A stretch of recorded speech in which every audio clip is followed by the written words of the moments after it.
സഹോദരങ്ങളെ, കർത്താവ് എനിക്ക് തന്നൊരു ശുശ്രൂഷ, അതായത് ഈശോനോട് പറഞ്ഞ നീ ഒരു ബ്രിഡ്ജാന്നാണ് പറഞ്ഞത്. ബ്രിഡ്ജ് എന്ന് വെച്ചാൽ കത്തോലിക്ക സഭയിൽ ഒരുപാട് നന്മകളുണ്ട്. ആ നന്മകൾ പ്രൊട്ടസ്റ്റന്റ് ചർച്ചിലുള്ളവർ കാണണം. പ്രൊട്ടസ്റ്റന്റ് ചർച്ചിൽ ഒരുപാട് തീഷ്ണതയുള്ള കുറെ അവരിൽ പരിശുദ്ധാത്മാവിന്റെ പ്രവർത്തനം നടക്കുന്ന കുറെ കാര്യങ്ങളുണ്ട്. പരിശുദ്ധാത്മ ഉപയോഗിച്ച് അനേകരുണ്ട്. കുറെ രക്തസാക്ഷികൾ പ്രൊട്ടസ്റ്റന്റ് ചർച്ചിലുമുണ്ട്. അപ്പോൾ ഇത് ഒരു ബ്രിഡ്ജായിട്ട് നിലനിന്ന് ഈ കാത്തലിക് പ്രൊട്ടസ്റ്റന്റ് എന്നുള്ള ആ ഒരു വ്യത്യാസങ്ങളൊക്കെ മാറി നമ്മളെല്ലാവരും ക്രിസ്തുവിൽ ഒന്നാണെന്നുള്ള ആ ഒരു ബോധ്യത്തിലേക്ക് കടന്നു വരണം. അപ്പോൾ എല്ലാ ചർച്ചിന്റെ നന്മകളെ കാണാനാണ് പരിശുദ്ധാത്മാവ് നമ്മളെ പഠിപ്പിക്കുന്നത്.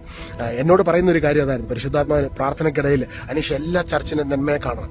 നമ്മൾ പലപ്പോഴും ലോകത്തിലേക്ക് നോക്കും, മീഡിയയിലേക്ക് നോക്കും, മനുഷ്യരിലേക്ക് നോക്കുമ്പോൾ തിന്മകളാണ് അവരെടുത്ത് കാണിക്കുന്നതെങ്കിൽ ഈശോ പറയുന്നു നന്മയെ കാണുക. കർത്താവ് എവിടെയെങ്കിലും, അപ്പസ്വലന്മാർ എവിടെയെങ്കിലും ജൂതന്മാരുടെയോ മറ്റുള്ളവരുടെ തിന്മ ചൂണ്ടിക്കാണിച്ചവരെ നവീകരിക്കുന്നുണ്ടോ? ഇല്ല.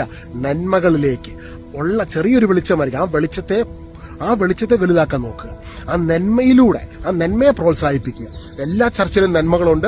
ആ നന്മയെ പ്രോത്സാഹിപ്പിക്കുമ്പോൾ ക്രിസ്തുവിന്റെ രാജ്യം വളരുകയാണ്. ഇവിടെ ദൈവത്തിന് ഈ ഭൂമിയിൽ മതമല്ല ദൈവം നോക്കുന്നത്. ദൈവം ഭൂമിയിൽ ആത്മാവിന്റെ ശക്തിയിലൂടെ ഭൂമിയിൽ ദൈവരാജ്യം വളരണം, വെളിച്ചം വളരണം, അന്ധകാരം നീങ്ങി മാറണം. അതിനുവേണ്ടി ക്രിസ്തുവിന്റെ സ്നേഹം നമ്മളെ ഇന്ന് കൈകോർക്കുവാൻ പ്രേരിപ്പിക്കുകയാണ്. ഇന്ന് ഈ വീഡിയോ കേട്ടോണ്ടിരിക്കുമ്പോൾ നിങ്ങളും തീരുമാനമെടുക്കുക, ക്രിസ്തുവിന്റെ സ്നേഹത്തിൽ പിടിക്കപ്പെട്ടവരായി കർത്താവിന്റെ രാജ്യത്തിന് വേണ്ടി വേല ചെയ്യുവാൻ. God bless you.